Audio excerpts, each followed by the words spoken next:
Los Moversei Cristo. Buenas noches, queridos hijos. Bienvenidos de nuevo a nuestra habitual cita del martes bélico. Un saludo de los fieles del resto que aún queda aquí.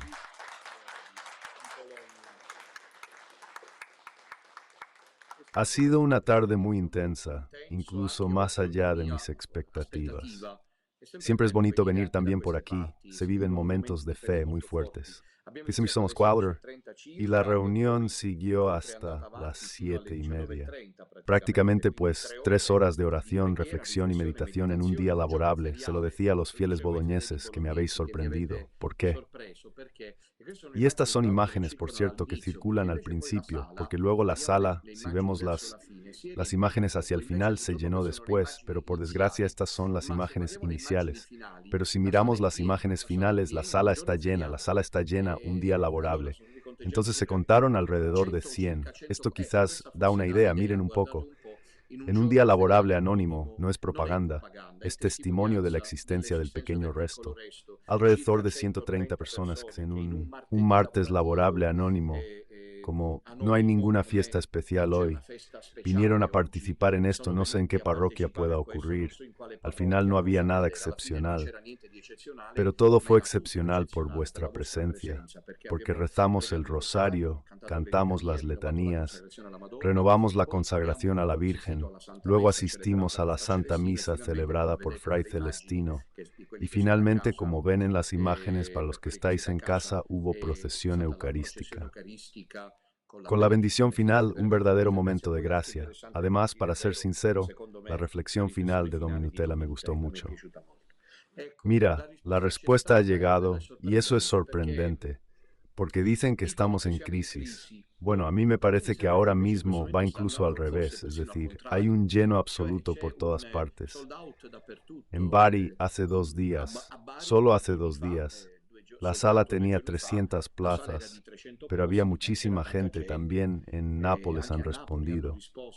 No es propaganda, es un aliento al pequeño resto para que sigamos adelante juntos, porque la obra es de María y queremos ayudar a la Virgen a salvar el espíritu católico, porque esta es la fe católica, el patrimonio de la fe, el depositum fidei, la tradición apostólica, no es cosa de poca monta. Bueno, entonces esta noche nos espera un capítulo que según yo será un poco aburrido, o veremos, dependerá un poco de las cosas que digamos. El título es bastante emblemático, esta noche es muy actual. He decidido aquí en Bolonia aclarar las cosas, porque en Bolonia nació la universidad, se dice. Así que quiero ser universitario, ser un poco catedrático. Mis superiores en el seminario me decían, nunca lo entendí, entonces, no iba a buscar si eres catedrático, me decían siempre, eres catedrático, bah, quién sabe qué es. La cátedra. De todos modos, sí, el título es muy actual, como ven ya lo saben porque lo hemos anunciado. Es derecho canónico, teología, profecía. ¿Qué relación? ¿Qué relación tienen estas dimensiones? ¿Por qué hablamos? Porque es un tema muy actual, a nuestro pesar. Tendremos que volver a precisar infinitas veces que no fuimos nosotros quienes planteamos este problema. Pero como dice el querido don Enrico, no todos los males vienen para hacer daño. Es toda una bendición, porque finalmente, con la alegría de los chiflados del pequeño resto que lo tenían claro desde el principio, esta andadura al filo de la navaja empezaba a crear no pocos problemas. Así que no planteamos el asunto nosotros. Si no me equivoco, todo ha ido bien hasta ahora. Corríjanme si me equivoco. Están obligados a hacerlo, así ha sido. El 6 de octubre estuvimos en Milán con miles de fieles, en Milán, Lombardía, donde vive el padre Faré. Unos días después, o incluso al día siguiente, ahora no recuerdo bien, en cualquier caso seguramente días después, casi como una especie de cronómetro organizado.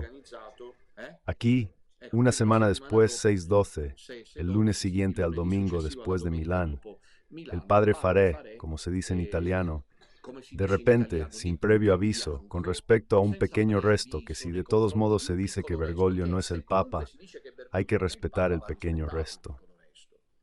Luego se puede estar en desacuerdo en otras cosas, pero hay un movimiento de miles de fieles, yo no lo sé, de verdad, miren, un movimiento, una realidad. Es una realidad, digamos, estar en movimiento, porque movimiento no es Es una realidad de miles de fieles repartidos por Italia y también por el mundo. Menos, pero los hay. Tengo un video, dicho sea de paso, de un par de fieles brasileños me han enviado un video, lo he visto esta mañana, pidiéndome repetidamente que por favor que vaya a visitarlos porque necesitan los sacramentos que me esperan para recibirlos. Mencionaron a los miembros, ellos también lo vieron. Entonces, salir a la luz sin previo aviso, sin puntos de acuerdo, incluso sin aclaraciones. Con esta realidad de miles de personas, 6 sacerdotes, un par de monjas, familias, jóvenes, ancianos, hombres y mujeres, que trabajan desde hace años para gritar que Bergoglio no es el Papa, me parece bastante inusual como situación. Padre Faré, el 13 de octubre, hace esta declaración que nos sorprende a todos. Nos sorprende a todos porque él sale a la luz diciendo que Bergoglio no es el Papa. No entregaré al león es el título de su obra. Y en esta salida suya, que duró mucho tiempo, él dice que Bergoglio no es el Papa, que el asunto debe resolverse y que por eso él decidió mostrarse abiertamente. Bien, como el padre Faré no me avisó con antelación, y se lo digo a ustedes, y él sabe si digo la verdad, él sabe si digo la verdad, que tenía la posibilidad de contactarme, tenía mi número de teléfono, para ser preciso en lo que digo, pero ya he dicho estas cosas otras veces, del móvil que perdí en verano.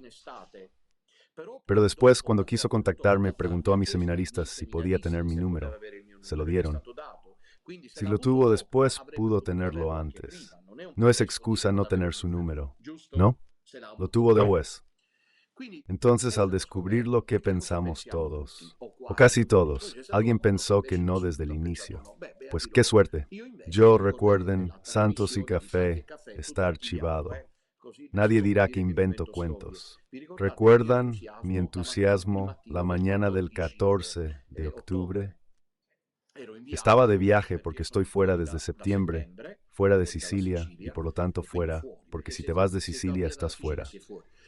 Y he hecho ese programa con entusiasmo en el que anunciaba, visto que los puntos sobre las íes que luego salieron de forma clara y nítida. Pensé que era una declaración pública.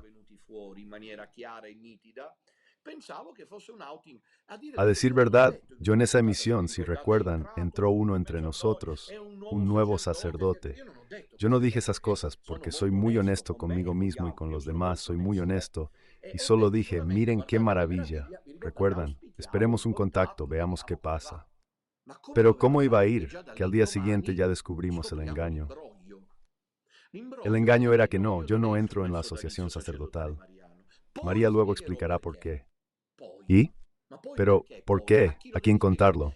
Y entonces don Minutella, Fray Celestino, don Enrique, don Ramón, Padre Juanes y don Pavel no tienen derecho a saber antes, con anticipación, qué somos. ¿Basura? Sí, somos Nos han tratado mal, sin respeto, porque creo que desde el punto de vista de la bondad, deberíamos ponernos en contacto y decir, miren, estoy don Alessandro. Además, nos comunicábamos, esto lo digo por primera vez, teníamos contactos con el padre Faré. ¿No les parece bastante grave? Porque ni él lo dijo ni lo dije yo. Esta noche en Bolonia lo diré, hablábamos con el padre Faré, así que la cosa es aún más dolorosa para mí, porque estábamos en contacto. Y hay testigos que pueden confirmarlo. Y él no lo niega porque no lo hace. Más aún, tomo esto como punto de partida para expresar, de nuevo, como hice con don Cornet, mi profunda solidaridad con el padre Giorgio María Faré, ya que ha sido alcanzado por la excomunión.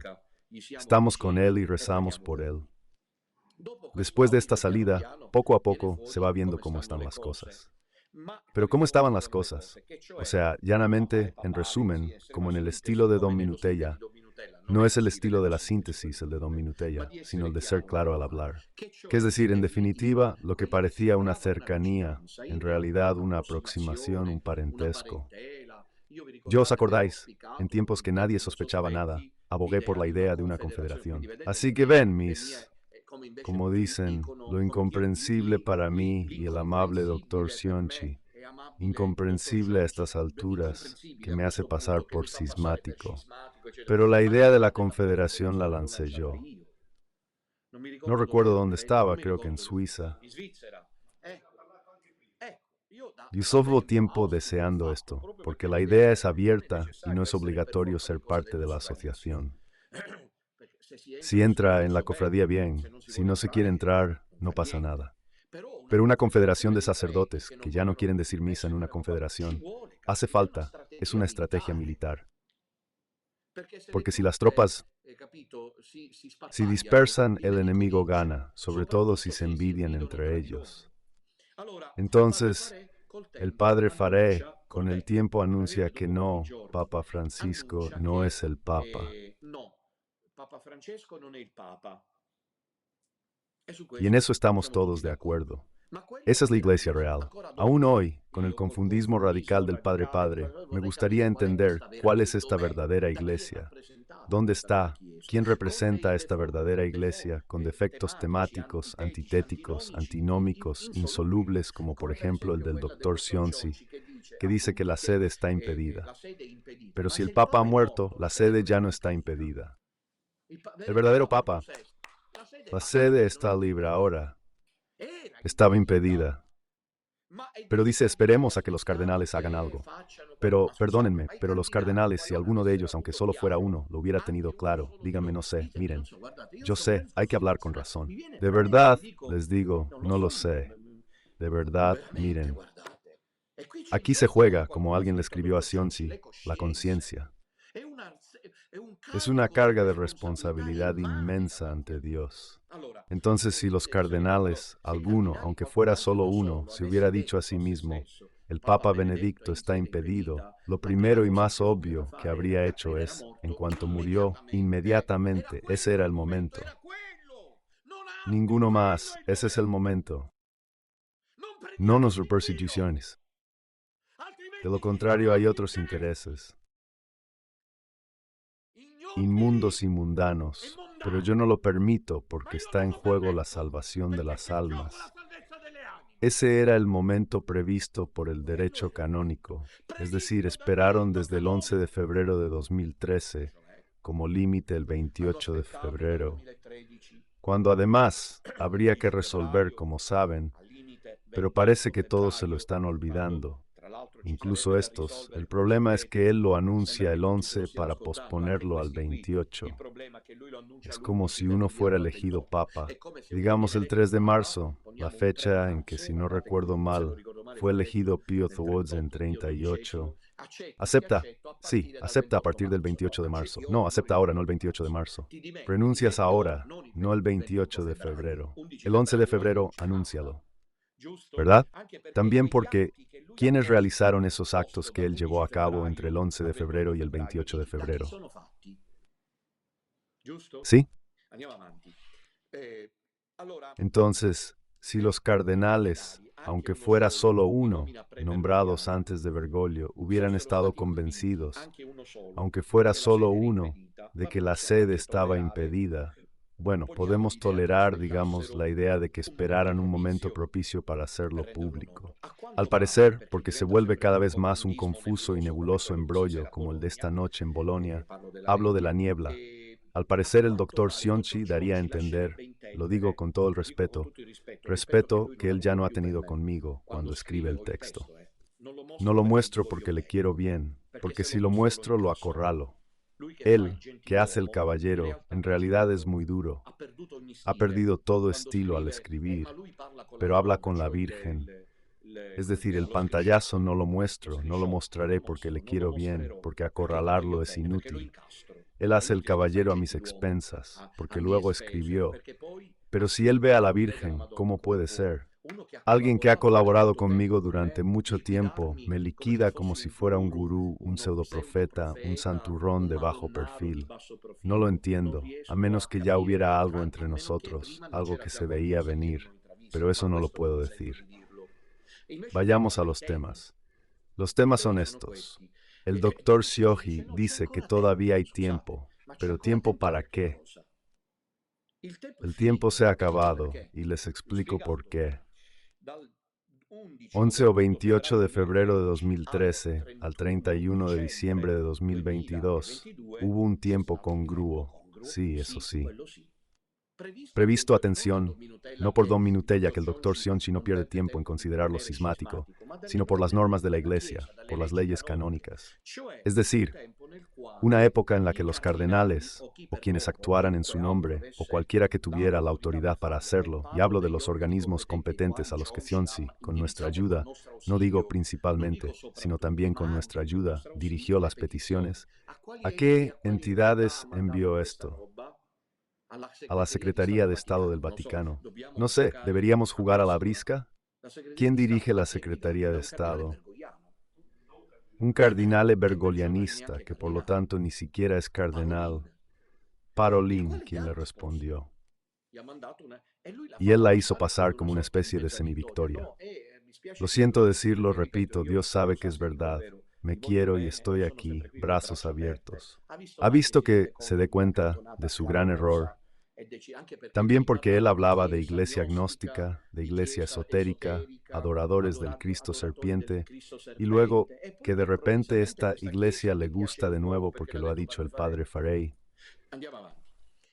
Entonces, el tiempo adecuado indica que fue desde el 11 de febrero de 2013 hasta el 31 de diciembre de 2022. ¿Estamos de acuerdo? Es un plazo razonable, no perdamos de vista esto.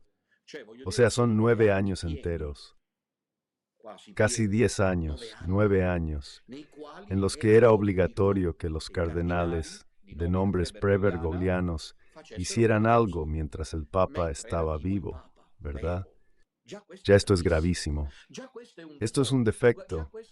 Esto ya es eludir algo que es en cambio infranqueable desde el punto de vista canónico, porque el Papa estaba vivo.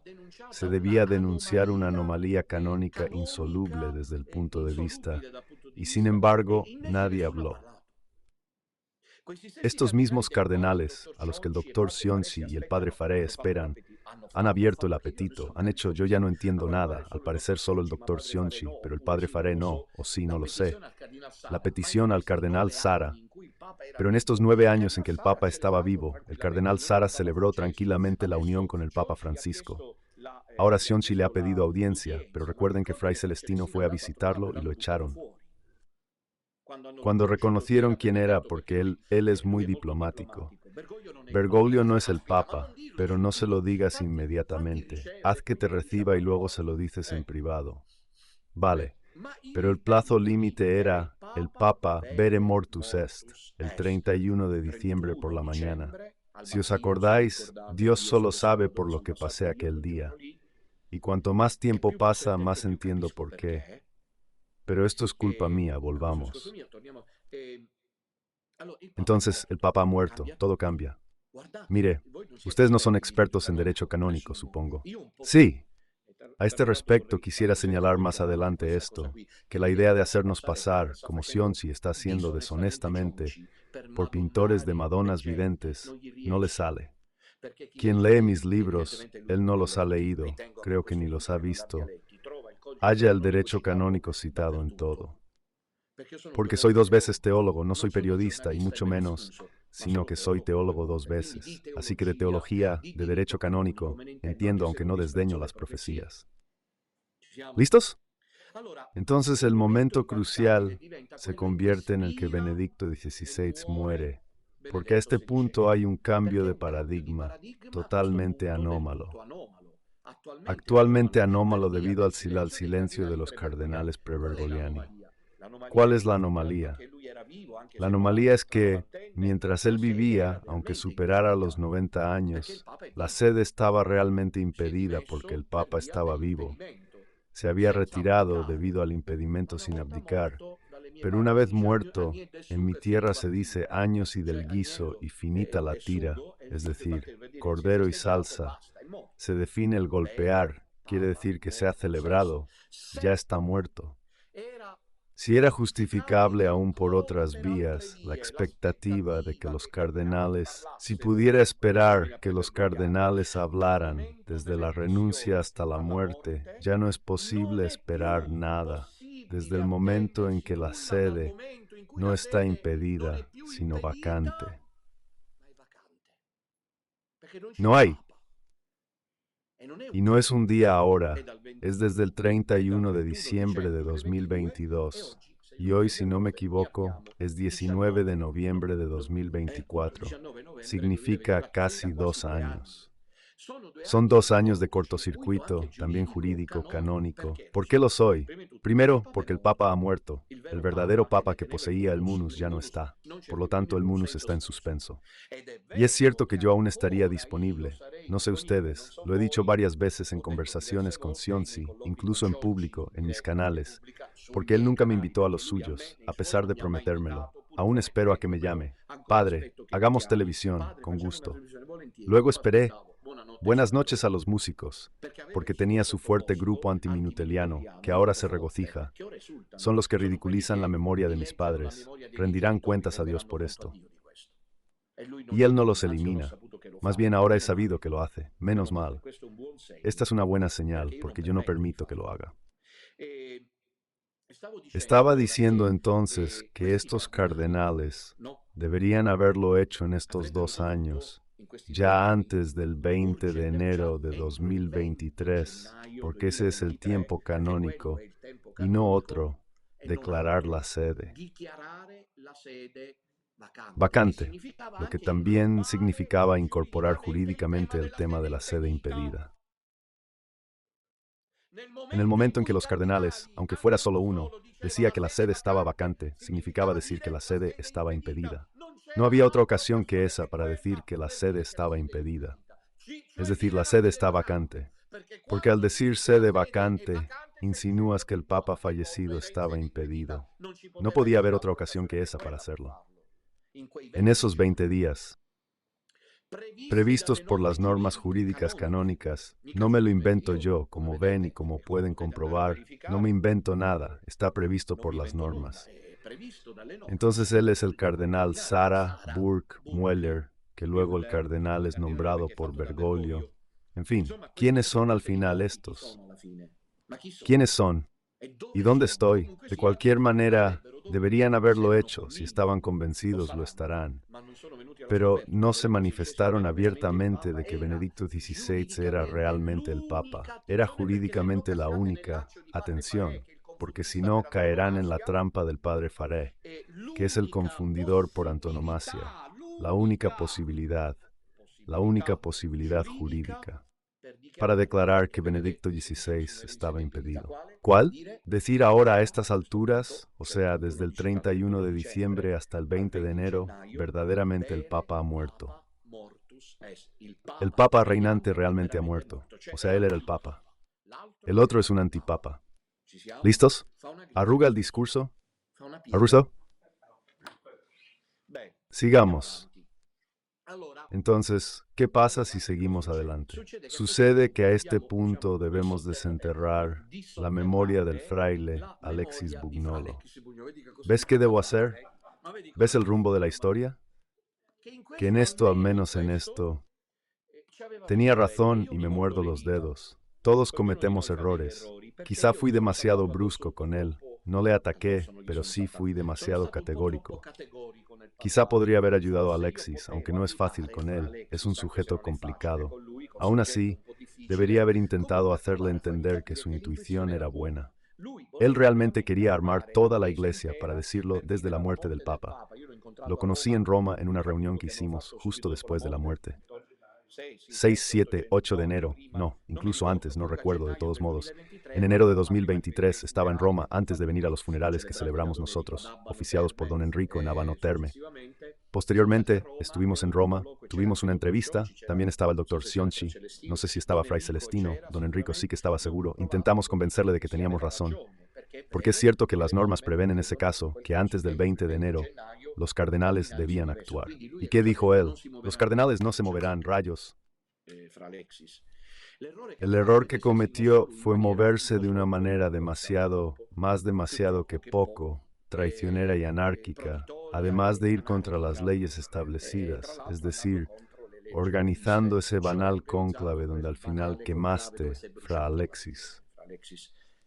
Luego leíste a Bergoglio, esta otra cosa aquí, por lo que esto da que pensar, porque fíjense que si el diablo logra atraparnos en un descarrilamiento, se acabó para nosotros. Y yo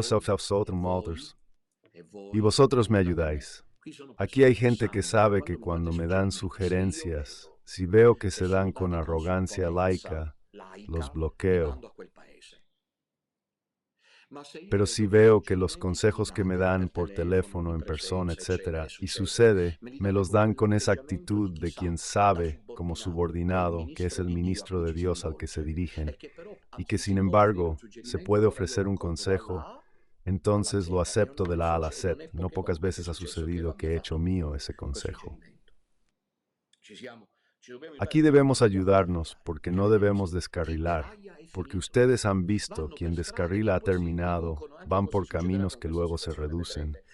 Así también sucederá con esta situación. Verán, a dimensiones sectarias, diría como un hortus conclusus, donde van los que van. Piensen en don Enrico Roncaglia, piensen en don Natale, piensen en el padre Hebard. Se hacen luego su huerto nada relevante desde el punto de vista de la batalla contra la falsa iglesia, y así. Sobrevivimos con los fieles que van allí. ¿Estamos? Nosotros podríamos correr el riesgo de acabar así si descarrilamos. Por eso debemos estar vigilantes a través de las vías que estamos intentando poner en evidencia. Entonces, el verdadero Papa Mortus Est elimina para siempre, ¿de acuerdo? Atención, desde un punto de vista práctico, la cuestión de la sede impedida es inútil insistir en ella.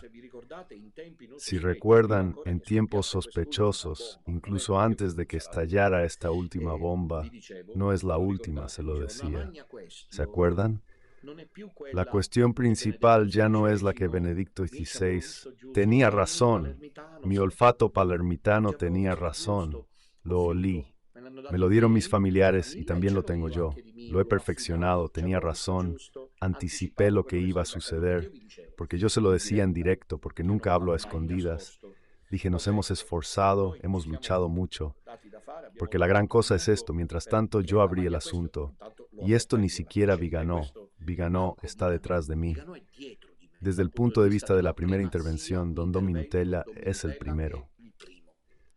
Y no permitiré que nadie me quite este privilegio, porque sé de dónde viene, quién me lo dio y cuánto está costando.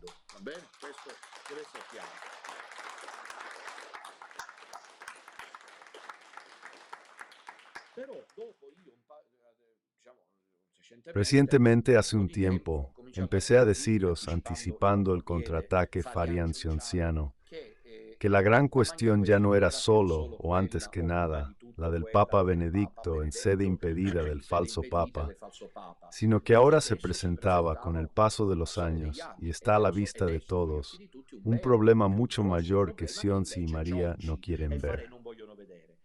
Y eso es, ¿quién es realmente?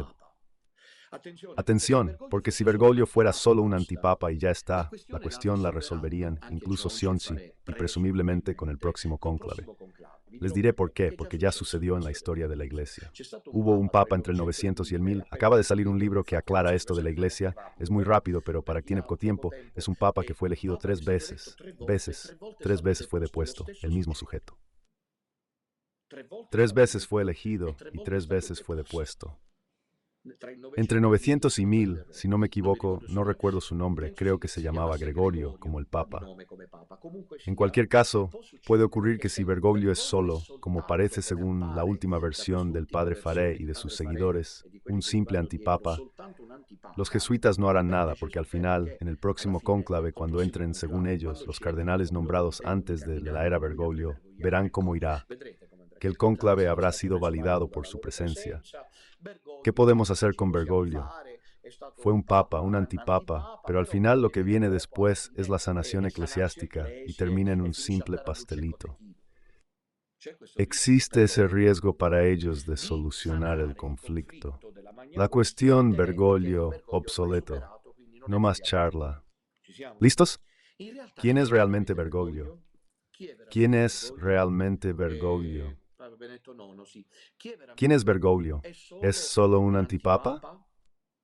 ¿Podemos nosotros, los pocos que quedamos, volvernos a tapar los ojos como los avestruces y escondernos bajo tierra? Miren, hubo antipapas que también fueron santos. Cito solo a uno que al parecer fue el primero, Hipólito. San Hipólito es santo y era antipapa. Estamos en los siglos III y IV y él se propuso como papa. Luego era el antipapa con respecto al que era el verdadero papa, pero luego murió mártir junto al verdadero papa. La iglesia lo venera santo. Hubo antipapas, pero ¿quién es Bergoglio realmente? Padre Faré no lo cuestiona. Chonchi lo ha dimenticado.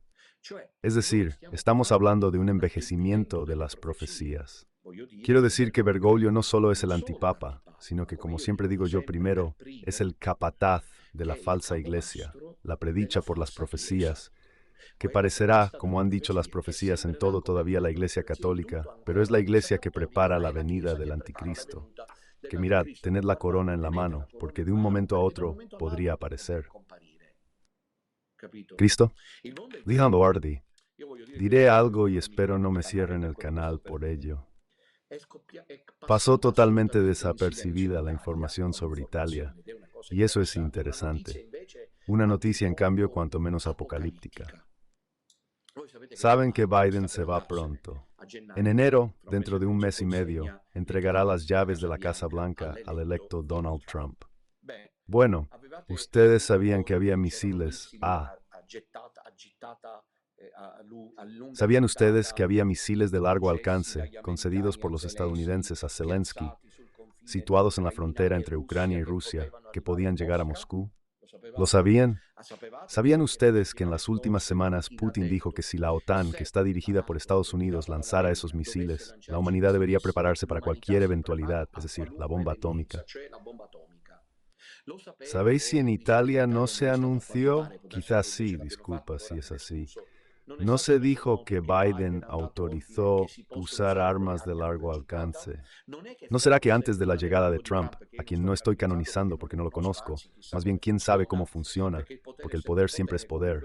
De todas formas, ¿no será que por casualidad quieren el caos total antes de enero o febrero? No lo sé. ¿Es posible?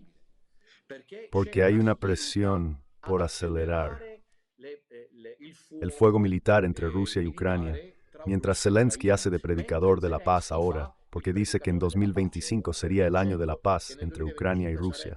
Pero mientras tanto, los misiles están listos para ser lanzados.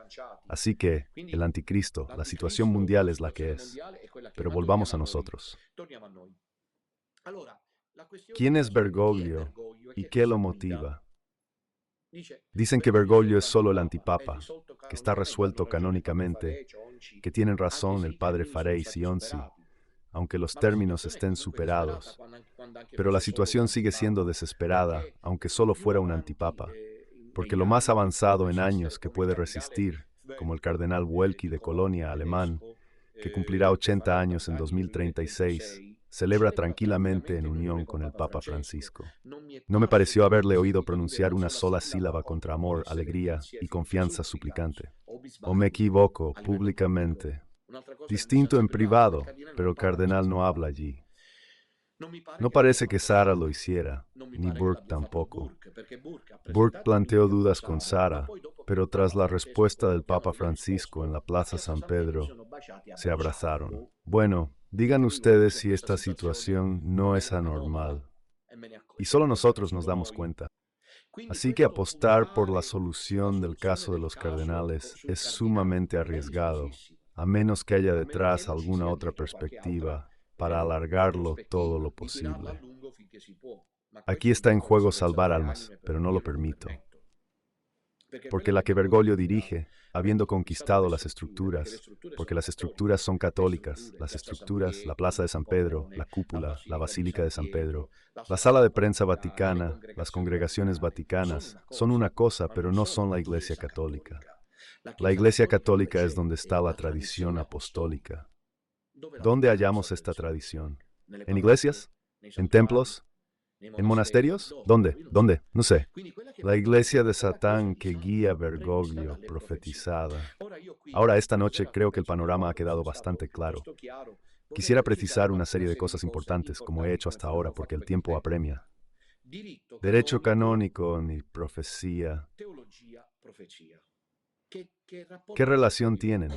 Entenderemos si aclaramos estas tres dimensiones rápido. Empecemos con el derecho canónico.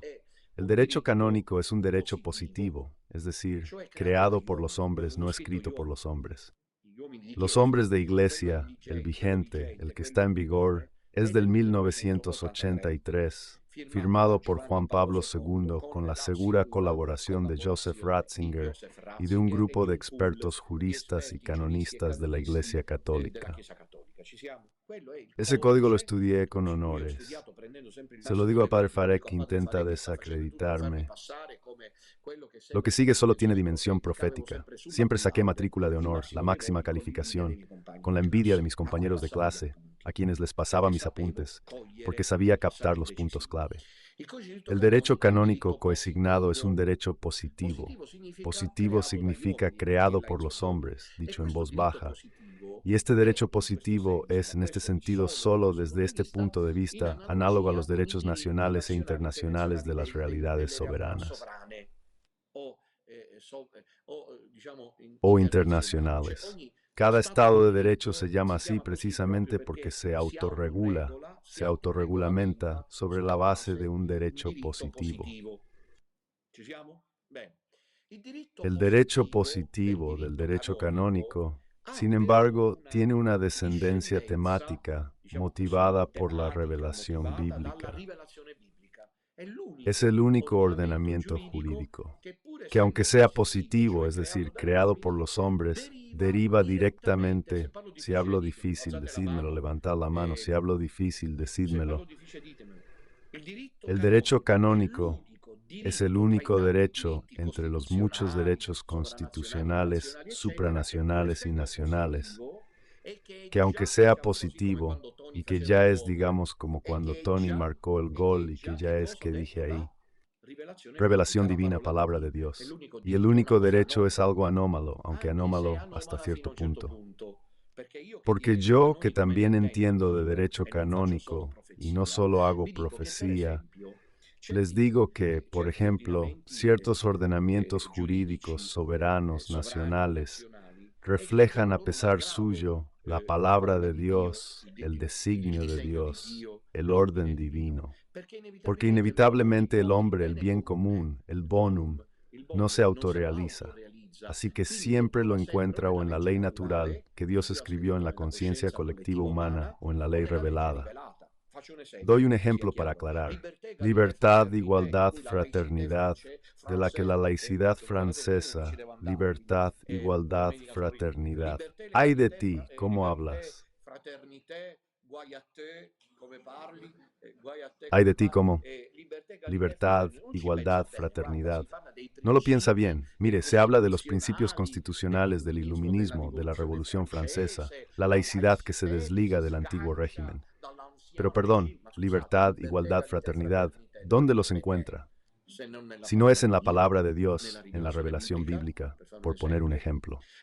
La igualdad entre hombres y mujeres, etc.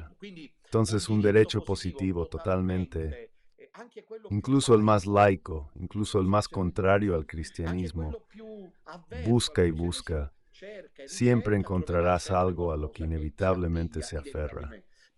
Pero el único ordenamiento jurídico que tiene esta anomalía, porque es positivo, pero al mismo tiempo recurre a la revelación bíblica, es el derecho canónico.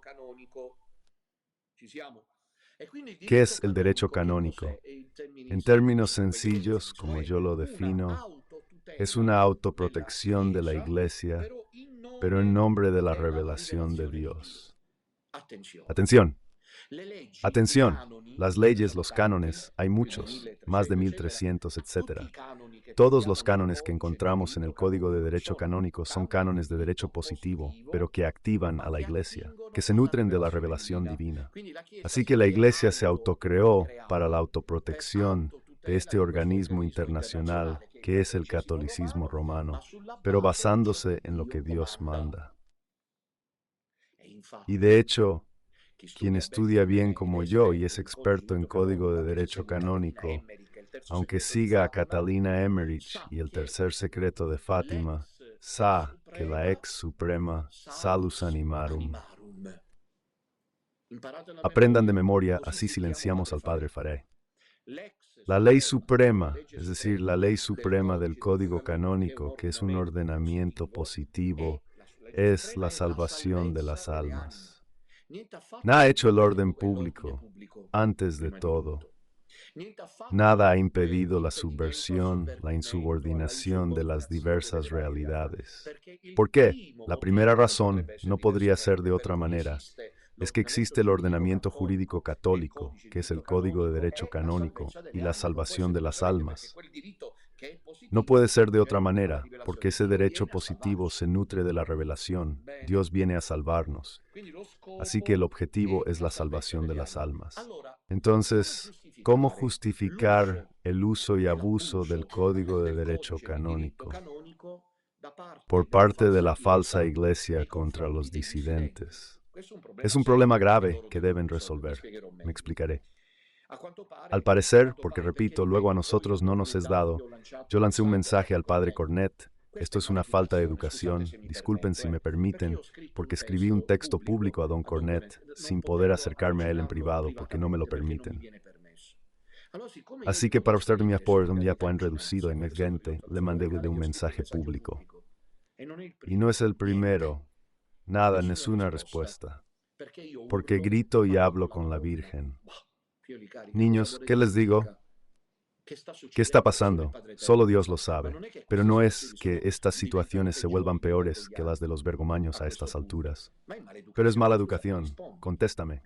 Gracias por el aviso vecinal. Yo lo habría hecho. Porque es educación. ¿Entiendes? Porque estaba diciendo esto, porque deberían resolver un problema. Al parecer sí he entendido bien, porque repito, un confundismo total. Aquí hay una claridad expositiva que debéis agradecer al cielo. ¿Hasta cuándo?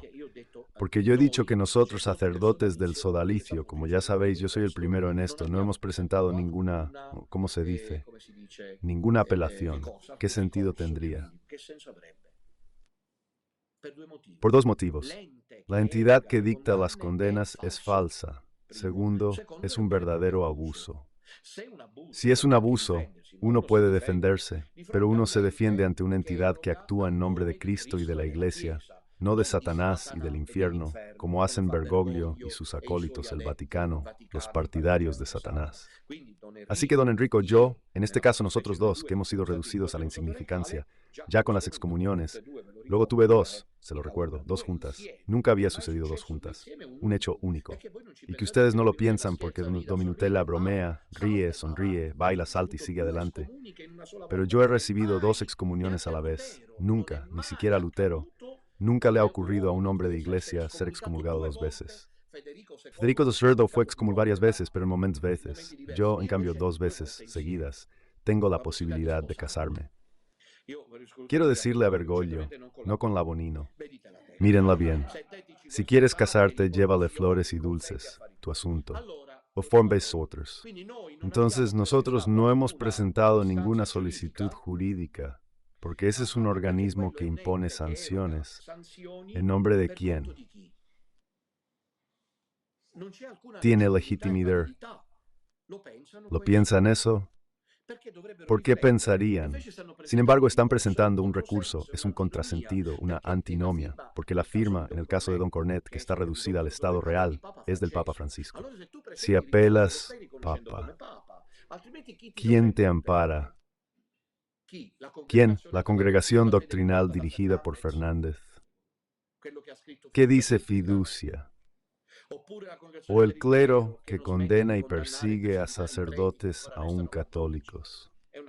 Es una antinomia. No hemos presentado ningún recurso porque no reconocemos como verdadera la entidad que dicta estas condenas. Y segundo, en el momento en que se las presentáramos, correríamos el riesgo de conceder una mínima posibilidad de autolegitimación a la entidad que las dicta. Así que hemos tomado esta decisión, que Sionsi desde el principio consideró mala, de no presentar ningún recurso. ¿A quién deberíamos presentar este recurso? Pero lo que quiero decir es que hay no solo una entidad que otorga en nombre de nadie, es decir, ilegítimo, sino que abusa del código. Y eso no es posible, porque no es simplemente un ordenamiento jurídico positivo, sino un ordenamiento jurídico positivo que tiene en vista, como les he dicho, y como dice el código, la salvación de las almas, y por tanto la gloria de Dios. Cuando sacerdotes como don Enrico Bernasconi son reducidos al estado laical, ¿dónde vemos sino un abuso? ¿Qué vemos sino un abuso de poder? El abuso de poder invalida directamente ipso facto la imposición misma de la sanción administrativa. También porque el código protege a quienes presentan, como tantas veces les he dicho, según el canon 41, quien plantea dudas razonables. Por lo tanto, el administrador de la entidad no puede a su vez imponer una condena a quien plantee dudas razonables si antes no responde a esas dudas razonables. El Papa Francisco nos redujo al estado laico sin responder a las cuestiones. Tenemos dos casos anómalos, opuestos. Primero, el código canónico ya no busca salvar almas, sino destruirlas. Entonces ya no sirve. Es una aplicación diabólica, demoníaca, que esto está hecho por una entidad que otorga en nombre de nadie, porque el Papa Francisco no es el Papa. Entonces, presentar un recurso como parece que estaban haciendo, padre con padre, no lo sé bien, pero don Corneto, al parecer, porque no se sabe bien, pero parece ser así, presentar un recurso para qué sirve y qué tiene que ver con la historia. No, es peligroso, porque esa es la falsa iglesia. Y miren cómo han actuado con el derecho canónico, el mejor instrumento. Recuerdo cuando fue llamado por primera vez por el obispo de Palermo. Por las dos excomuniones tenía sobre su escritorio, hipócrita y falso como es el del Vaticano, el Evangelio, y me dijo, nosotros, hablaba en nombre de la sinagoga de Satanás, no hacemos uso del derecho canónico, falsos y mentirosos, porque os digo que la falsa iglesia es la arma principal, la más eficaz, que tienen a su disposición para intentar frenar a la Virgen, la resistencia católica, los sacerdotes valientes y heroicos, como don Enrico Bernasconi, es el código de derecho canónico que utilizan en su contra. Y aquí amplío el tema. Piensen en los condenados, excomulgados y laicizados durante el papado misericordioso. Monseñor Viganó ha sido excomulgado. Monseñor Strickland, según parece, por información recibida, hace pocas horas parece encaminarse hacia la excomunión. ¿Se acuerdan de los monjes escoceses? Dijeron que no es papa, todos excomulgados. Y luego don Minutella, don Enrico Bernasconi, padre Faré, don Cornet. En fin, puedes decir blasfemar en el altar, como aquel que dice que mientras estaba dando la prédica en veneciano don Marco Pozza, no te pasa nada. Puedes decir como Sorticia, no recuerdo su nombre, española de origen argentino, que la Virgen era Kir, que no existen solo hombres y mujeres, no te pasa nada. Pero si metes el dedo en la llaga y dices que Bergoglio no es el Papa y que esa es la falsa iglesia, llegan las condenas. Es un abuso, es un abuso. Y en esto naturalmente hay que reflexionar, hay mucho que reflexionar, porque si dejamos este código de derecho canónico en manos de los enemigos, se acabó. Ha terminado entonces el segundo momento. Me dispongo a concluir. El hilo conductor hasta ahora ha quedado claro, sí, teología y profecía. Teología, ¿qué es la teología? Fides quaerens intellectum, es decir, la fe interroga al intelecto. Cuando te dan desde pequeño el nosotros, dice Benedicto XVI, la Iglesia nos entrega el credo apostólico, en el cual debemos creer en cada artículo de fe. Lo recibimos con el bautismo. Debemos llevárnoslo a la tumba para ir al paraíso. ¿Entienden? Los artículos del Great. Yo creo en Dios, Padre, vida eterna. Amén. Desde el primero hasta el último artículo, para ir al paraíso. Pero estos artículos de fe no es que se reciben de forma anónima y tan impersonal. La fe busca el entendimiento, es decir, la fe interroga al intelecto humano. La investigación, como la llamaría Santo Tomás de Aquino, conduce a la delectación. Es decir, cuando uno estudia teología, hablo por mí, se empieza con la investigación de las cosas, se ponen los libros delante cuando se escriben libros, se profundiza en el momento del esfuerzo, como cuando el arquitecto debe diseñar una casa, etc. Pero luego llega la delectatio, es decir, el gusto por lo que has podido alcanzar, porque la fe interpella al intelecto, también intellectus quaerit fidem, es decir, a su vez, el intelecto necesita de la fe. Así, la teología nace como, podríamos decir, un instinto, llamémoslo así, espontáneo del intelecto humano para medirse siempre dentro del horizonte de la revelación divina, con los artículos de la fe. Ya estamos. Esta es la teología. Ahora la teología respecto al código canónico, ¿tiene precedencia o no según ustedes? Es obvio que sí. Pero es obvio que sí. Primero la teología, luego el derecho. El derecho canónico existe como derecho positivo que acude a la revelación mediante la mediación teológica. Cuando el código canónico habla del romano pontífice y sus prerrogativas, ¿de dónde está tomando el código canónico? A la teología dogmática. Cuando el canon habla de prerrogativas de oficios y clérigos, ¿de dónde bebe? Bebe de la teología. ¿Captan? Es teología moral, dogmática y especulativa. Así pues, la teología informa al derecho canónico como una especie de software. El derecho canónico respira teología. La teología no respira el derecho canónico. Es el derecho canónico el que respira teología. Por lo tanto, un excelente y buen estudioso de derecho canónico, he tenido profesores en Sicilia, en Palermo, también en Roma, la Gregoriana. Un buen profesor de derecho canónico no puede permitirse no ser también un buen teólogo. Podría, en cambio, no ser lo contrario. Permitirse no ser buen canonista. Si es así, mejor aún. Pero si no lo es, no pasa nada, no cambia mucho. O sea, tú puedes ser un excelente teólogo y no entender mucho de derecho canónico. Pero un jurista, un canonista, no puede permitirse aplicar la ley sin conocer la teología. Porque el Sitzleben, como dirían los alemanes, el meollo, por decir, madre mía, es un bloqueo, el millar al que recurre. El derecho canónico es teología dogmática. Hasta ahora, claro, y la profecía. La profecía. ¿Qué es la profecía? Que el padre Faré la desprecia porque prefiere la de pan y jamón.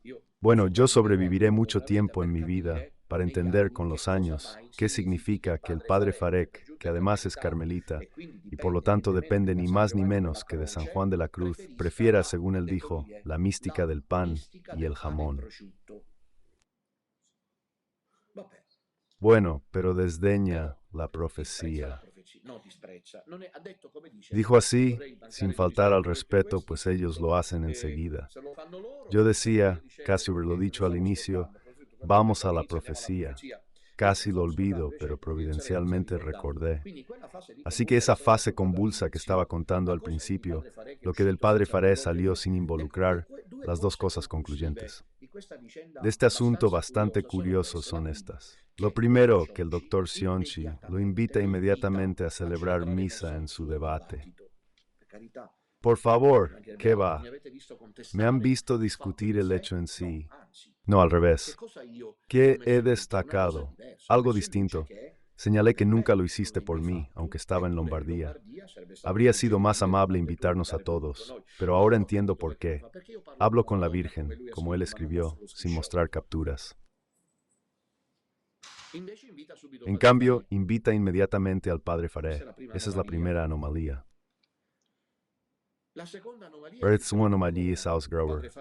El padre Faré interviene y hace todas esas declaraciones que sigue manteniendo y las hace públicas sin avisarme. Bueno, yo no es que pueda exigirlo. Habría sido mejor y también su Star Wars, bueno. Así que hace un discurso público, y yo, ante la confusión creada, Dios sabe, en esos días iniciales, ahora todo está más calmado, muchos han recapacitado, pero ya no confío en quienes al primer llegado dudan, pues así no se puede seguir. Admiro a esos visionarios, mentes ardientes y fanáticas que descubro, los pioneros, de quienes siempre recelo un poco, pues por ellos me llevarían en andas. Pero empiezo a apreciarlos, porque al parecer tienen las ideas claras y no se dejan influenciar cada vez por quien llega el último. Esto era importante decirlo, a los inteligentes, pocas palabras. El padre Faré declara públicamente, se arma el caos, él entra más fuerte, con dedos en los ojos. Y el final, que toda la culpa fue mía. Debí pedir perdón.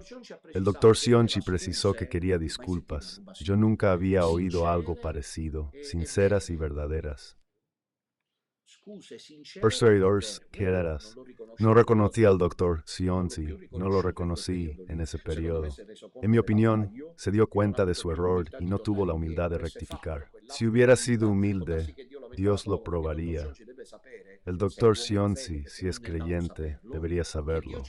Que Dios nos pone a prueba puede ser que haya sido una prueba para él, un acto de humildad. Hay que decirlo de vez en cuando. Bueno, reconozco que no se ha gestionado bien el asunto. En cambio, no, sigue adelante a toda costa, con esa dirección con la que se contradice al final, porque este asunto que les he contado, de la sede impedida, del Papa que ha muerto de un infarto, no puede ir bien junto, es obvio. Retomemos. Entonces, para satisfacer la necesidad de ayudar a todos, le pedí al padre Faré, ¿se acuerdan? Un debate público. Atención, no se lo pedí a través de Radio Domina, le escribí personalmente, le escribí directamente a él. Para que entendáis, Don Minutelli tras la propaganda. Queridísimo padre, la situación se está volviendo difícil. Esto sucedió después de 15 días, quizás incluso menos. Me encontraba en Toscana, a Montecatini. Por favor, una semana después, por favor que aclaremos públicamente, con calma, sin conflictos. Nos conocemos, nos respetamos, veámonos ante un público y aclaremos las cosas.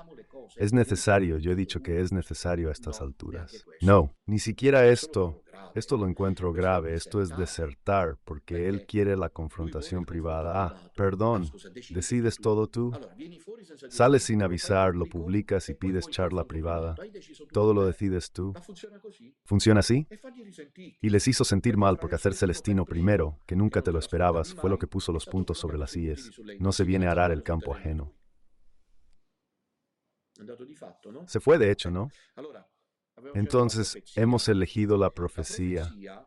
La profecía es un locus teológico y un carisma, llamémoslo así, sí, se llama así, suscitado por el Espíritu Santo en favor de todos los creyentes, para que se comprenda mejor el Santo Evangelio y se viva en ese momento histórico determinado. Si quieren, también se llama signo de los tiempos, que el Concilio Vaticano II elogió tanto positivamente. Los signos de los tiempos. San Pablo invita a no despreciar las profecías. Claro, también dice que es imperfecta, porque su interpretación siempre es un poco problemática, eso es cierto. Pero aunque imperfecta y siempre debe profundizarse, nunca debe despreciarse. Y no se puede pensar que como Don Minutelli cita a Padre Pío, que le dice a Don Amorth, «Sabes, Gabriel, es Satanás quien se ha introducido en la iglesia y pronto vendrá a gobernar una falsa iglesia». o Don Minutella, que habla tanto del tercer secreto de Fátima, o cita abundantemente a Caterina Emmerich, es un unilateralista profético. Esta operación es injusta, como hizo Cionzi, haciéndome pasar por la Virgen, profeta que se crea su propia iglesia cismática, porque él sabe muy bien que yo de teología entiendo y que he rugido, como él mismo decía, como el león de Alejandría, ¿entiendes? Recuerdo un programa en el que un tal, no recuerdo el nombre, hablaba de San Atanasio. Decía que haría falta un San Atanasio. Es el que escribió el libro también sobre él, sobre Bergoglio, de Triari, uno de esos. Massimo Biglione hizo un programa, decía que haría falta un Atanasio, y Cionchi intervino en su canal, haciendo un reportaje, una contribución. Pero es Don Minutella. Lamento que haya cambiado de opinión. Atención, que sobre Don Minutella he entendido esto. Fácilmente podéis cambiar de opinión, os digo. Si me creen es su asunto. Es obra demoníaca, pues el diablo conoce la misión, el objetivo y el camino, y quiere impedirlo a toda costa. Y veo con qué facilidad, atención, aquellos que más se me acercan, me quieren bien y están cerca de mí, son aquellos que deben estar más en guardia. Esto ya lo he entendido. Esto ya lo he entendido. Es demás, no es de carácter fácil. Volvamos a la profecía. Aunque tenga algunos aspectos agradables de carácter, lo que quiero decir es que la profecía no puede ser desdeñada, porque es un lugar a través del cual el Espíritu Santo suscita un carisma que viene de charis, que es la gracia de Dios. Así que el Espíritu Santo es siempre nuevo, siempre joven, siempre fresco, siempre nuevo, siempre sorprendente. Así, en el siglo XIII, el Espíritu Santo trajo las órdenes mendicantes, San Domingo y Francisco, para salvar la Iglesia. ¿Por qué justo entonces se necesitaba a Domingo y Francisco? El Espíritu Santo es el que en el siglo VI inspiró a Gregorio Magno, porque en ese momento se necesitaba un papa que solo pudiera hacerlo todo, algo que ya ha ocurrido un par de veces en la historia de la Iglesia. Gregorio Magno, San Gregorio Papa, considerado uno de los mayores pontífices por los eruditos, fue papa del 590 al 604. Durante 14 años sacó a la Iglesia del fango y la devolvió al esplendor del que aún hoy se habla de época, el esplendor gregoriano, solo, y además estaba enfermo porque estaba mal y lo llevaban a predicar en camilla. Pero el Espíritu Santo suscitó a Gregorio Magno. ¿Por qué no excita al prelado? ¿De dónde surge esta oposición preliminar? ¿Qué raíces tiene? ¿Qué profundas motivaciones la impulsan? Vi los comentarios en su blog. No le afectan. Porque está claro, si él no se da cuenta que había una facción cionciana escondida lista para saltar contra Don Minutella, que ansiaba esta división y que ahora ataca porque me llaman el Gran Calvo, porque burlarse de Don Minutella siempre da la impresión. Entiende, quiere mandar, ser gran prelado. Escribió esto, tengo otra captura de Cionchi, no la mostraré, donde dice, ¿por qué no es posible esta historia del gran prelado? Es una profecía reconocida además por la Iglesia. No es que nos la hayamos inventado nosotros. ¿Quieres tú, doctor Cionchi, que eres periodista, impedir a Dios por si acaso? Que este pueda ser el tiempo del gran prelado, yo lo quiero impedir. Porque la quieres salvar tú, la Iglesia. Entonces quizás se equivocaron, no era el gran prelado, sino el gran periodista. Pero ¿quiénes somos nosotros para decidir qué debe hacer Dios? El Espíritu Santo es libre. Jesús le dice a Nicodemo, el viento sopla donde quiere, lo oyes, pero no sabes de dónde viene ni a dónde va. Y San Agustín dice, a veces sí se sabe por qué. Si es Siroco, sabemos que viene del sur. ¿Cómo impulsar agustinianamente el Evangelio? Lo dije en mi comentario a Juan, primer tomo. Por lo tanto, el Espíritu Santo es libre. Ahora, ¿por qué ser tan prejuicioso como el Padre Faré? ¿Qué se jacta? Y en ese alarde yo veo, al menos quisiera esperar, solo competencia. Espero que no sea otra cosa, pero competencia teológica ciertamente, y pericia también pastoral, la de tomar claramente posición contra las profecías, como si fueran cosa de pintores de imágenes religiosas, ¿entiende? Místicos que ya, místicos. No, la profecía es un lugar. La profecía es el carisma, la profecía es la voz del Espíritu Santo para esa época determinada. Y como el Espíritu Santo suscitó a Gregorio Magno para salvar la Iglesia, asimismo con San Francisco de Asís, que el Papa ve, que lleva, y si el Papa ve a Inocencio, Francisco y la Virgen, ¿por qué no hablar del gran prelado? No es posible. ¿Quién decidió que no debía ser posible la existencia del gran prelado? ¿Dónde está escrito que no deba ser así? ¿Dónde dice, contra teología? No, no va contra la teología. El orden canónico, la falsa iglesia lo ha cortocircuitado. No hay alternativa. Veamos otras opciones. A ver, perdón, los estoy reteniendo todavía, pero me parece que esta noche es realmente una catequesis. Felicitaré a don Minutella, este sí que es tosco.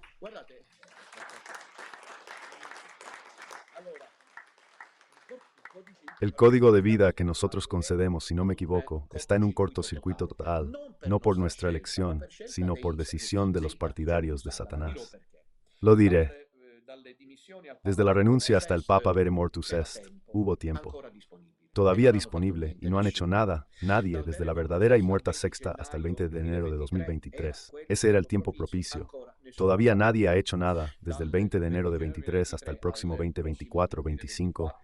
Han pasado 2 años y nadie está haciendo nada. Yo estaba diciendo poco, no sé, se me olvidó decirlo. Están disponibles, esperar al próximo, aunque es una quimera, porque podría decir mirar, no sirve de nada, en fin. Puede que algún cardenal se niegue a entrar en cónclave. ¿Os lo imagináis vosotros? Sara no entra, ya no puede por sus 80 años. Burke tampoco. ¿Cuántos son? Welky no entra. Pero no podemos descartarlo, es la última opción. Luego tendremos cardenales que 2 veces pre-Bergoglio entraron en cónclave, en Bari, algo delirante. Y si la primera vez podemos aún prever la posibilidad de que no supieran nada, la segunda vez, en cambio, sucedió lo que sucedió. Irá como irá, es decir, leerán al sucesor de Bergoglio. Entonces, a ese punto está claro que es un callejón sin salida, como dicen los franceses, es decir, un callejón ciego. El Código de Derecho Canónico lo usan para sus fines, contra los católicos auténticos. No puede ser el código canónico. La profecía sí, la profecía sí. Y no son pocas las veces que Dios ha intervenido proféticamente. ¿Qué decía? Podría poner muchos más ejemplos, pero con estos basta. Piensen en la cuestión social del siglo XIX, su segunda mitad, un asunto muy serio. Italia, a diferencia de Inglaterra, por ejemplo, se esforzaba lentamente en pasar de una sociedad rural a una sociedad industrial, pero con un coste inimaginable. Familias enteras con muchos hijos a su cargo que abandonaban el campo y a sus familias. Tras el espejismo, habrían hecho mejor quedándose en el campo, donde ahora se vuelve. En cambio, iban a las grandes urbes con hijos que acababan como obreros masónicos. Y Dios suscitó a Don Bosco, el Espíritu Santo suscitó a Don Bosco, y con él a todos esos sacerdotes que se ocuparon de la llamada santidad social, del social, así se llama. No es santidad social marxista, sino evangélica para influir en la sociedad. Don Bosco salvó a la juventud italiana. Lo hizo en Turín, pero su modelo rápidamente se impuso en toda Italia. Se han salvado cientos de miles, si no millones de jóvenes, que de otra manera habrían acabado totalmente perdidos.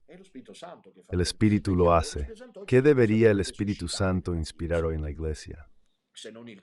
Si no es el gran prelado, sino una solución profética.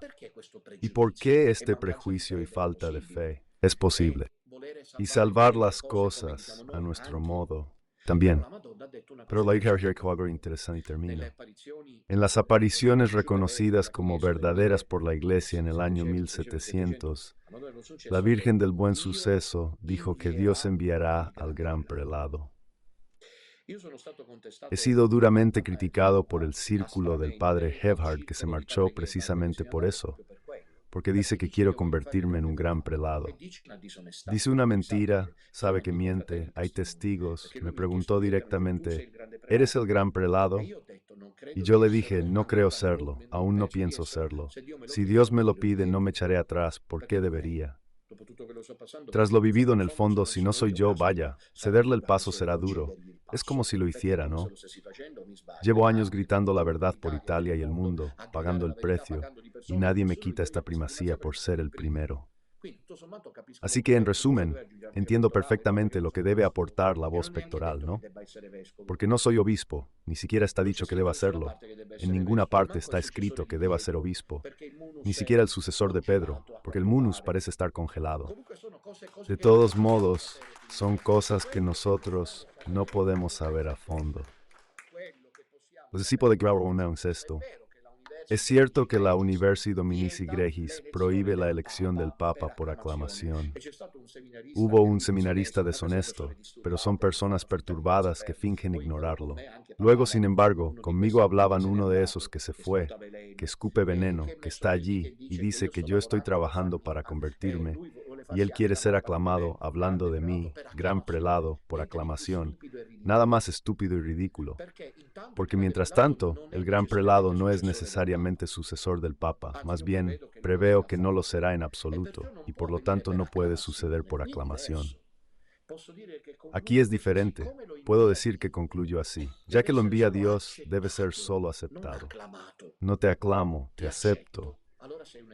Entonces, eres un elegido, te acepto. Eres un elegido, ay Dios mío. Estás haciendo discursos.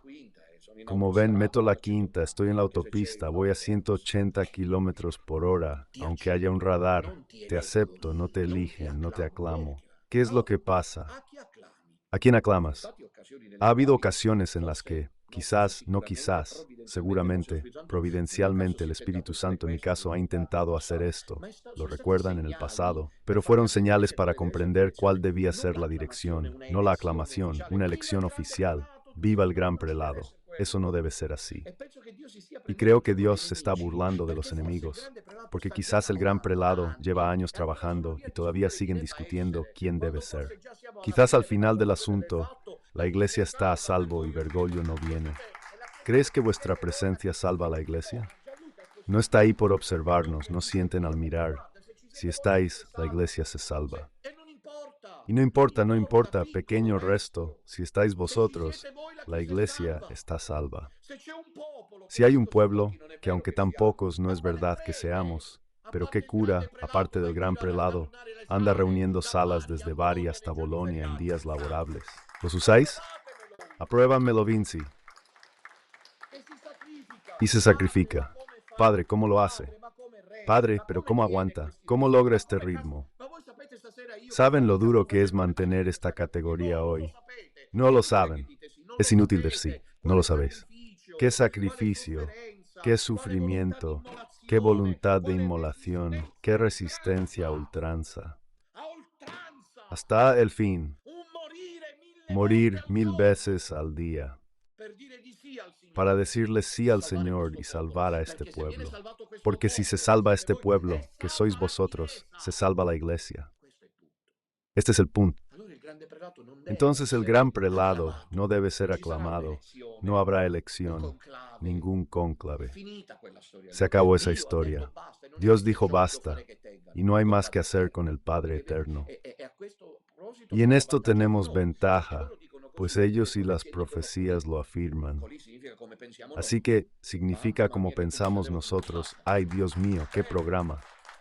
Debo cerrar, ya está bien. Les deseo una tranquila noche. Recuerden la cita del jueves en Savigliano. A propósito de ir de un sitio a otro sin parar, son 4 horas de coche, y luego está el Padre Celestino, que siempre pregunta los horarios del día siguiente porque ustedes deben saberlo. Y para concluir, mañana salimos. ¿A qué hora salimos? Lo decido cada noche, porque hay santos y café, y entonces tengo que decidir si lo hago en el coche, como hoy, o en la habitación. Y lo calculo porque ya sé dónde está la señal, en Italia. Quizás no me creéis, pero he recorrido Italia tanto en estos años que la conozco de memoria. Es mi casa. Mirad que no estoy bromeando. Sé incluso las zonas de Italia donde la señal no es buena. ¿No me creéis? Miren que no estoy bromeando, la recorro toda y ellos lo saben. Así que saben si digo la señal. Luego entonces digo, bueno, entonces hagamos así, mira, debo celebrar. Bien, mañana sí. Santo y café a las 9, 10 y cuarto, 10 y cuarto, 20 promesas, salimos 11:30. Al subir, ya es hora de comer. ¿Comer dónde? ¿Qué? ¿Restaurante? No, no puede ser. Me cuesta mucho y tarda demasiado. Entonces cocinamos nosotros, las hermanas saben que mi Nutella es quien es. Así que si la temperatura no supera los 45 grados centígrados, yo no como fuera sentado a la mesita, porque nosotros llevamos bromeando, pero en realidad lo hacemos también entre la niebla y la lluvia, ¿no? Pero entre la niebla y el frío tenemos las mesitas dentro del coche. Nos paramos en una gasolinera, vale. Abrimos las mesitas con el trabajo en manos que hacen estas chicas que son unas machas. Se abren mesas, ponen sillas, cocinan, preparan, comemos, lavamos y al coche otra vez. Son las 12:30, no hemos hecho ni 100 kilómetros, pero nos esperan 4 horas para llegar a Cuneo. Y entonces uno calcula, esta noche, ay, Dios mío, esta noche hay catequesis, no, el miércoles bíblico. Señor, te doy gracias, pero luego hay que cenar. Ayer en Grota Amare, me invento esto, fra. No, porque hay gente que puede dudar de estas cosas. Ayer llegamos a Grota Amare a las 6:30 de la tarde aproximadamente, saliendo de Bari. Entonces nos dividimos así. Algunas monjas tomaron las habitaciones del hotel, con Fray Celestino, que subió. Yo con Sor Nadia fuimos a hacer la compra, el gran prelado. ¿Has entendido? El gran prelado al que temen y del que se burlan ni siquiera fue a la habitación, porque no estaba allí y no había tiempo. Así que me subí al coche con Sor Nadia y fuimos al Conad de Grota Mare a comprar comida para comer en la habitación. Llevamos los paquetes por error. Espero que no haya restauradores de hoteles escuchando a escondidas, porque no se puede. Aquí esta sopa de cara está destinada a quien la bresaola de Don Minutella. Es así que se lleva el paquete como si nada. Así que llegamos a la habitación y comemos. A veces recibimos invitaciones, hay veces que se pueden aceptar y otras en las que no se sobrevive. En Bari, una señora, antes de irse anteayer, se acercó discretamente y dijo, «Padre, esto es una ofrenda, gracias». Me dio un sobre y me dijo, «Usted el otro día dijo algo que me impresionó. Usted sabe que yo recorro Italia y excepto la gasolina, nada es gratuito para mí.